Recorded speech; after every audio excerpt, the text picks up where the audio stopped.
Thank you, Inspector. මම යන්න කලින් ඕගොල්ලෝගෙන් පොඩි ප්‍රශ්නයක් අහන්නද ડોක්ටර්?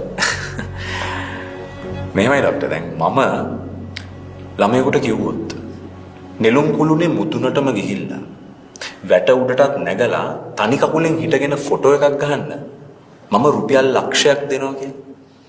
එහෙම නැත්නම් මම කියනවා හයි ස්පීඩ් ට්‍රේන් එකක් ඉස්සරහින් පනින්න මම සතියකට ඇති වෙන්න ඩ්‍රග්ස් දෙනවා කියලා.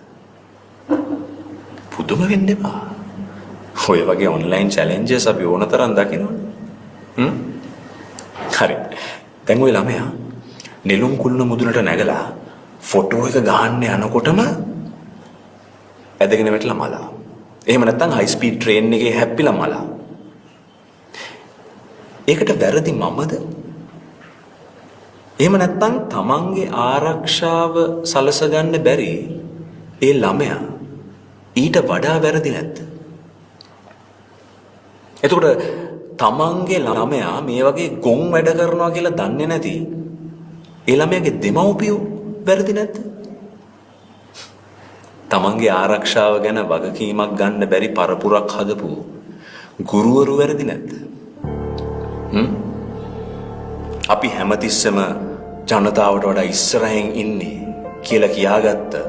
හැබැයි හැමතිස්සෙම ගෑනුන්ගේ පස්සවල් මාකට් කර කර ඉන්න මීඩියා වැරදි නැද්ද? ඒ මුකුත් ඕනේ. ඒ හැමෝම පැත්තකින් තියෙනවා. ලෝකේ මෙහෙම දේවල් සිද්ධ වෙනවා.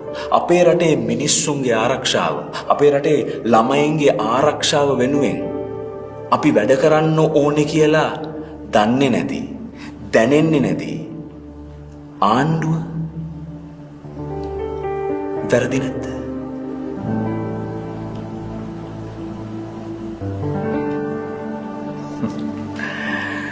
මේ සිස්ටම් එක ෆේල් ඩොක්ටර් දනුක රාජනායක.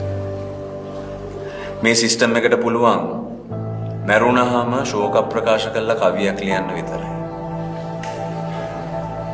තාරක මොකද්ද කියන්න හදන්නේ? මං කියන්නේ පුළුවන් නම් ශක්තිමත් මිනිස්සු හදන්න. දුර්වලයන්ව මේකෙන් ඉවත් කරන්න.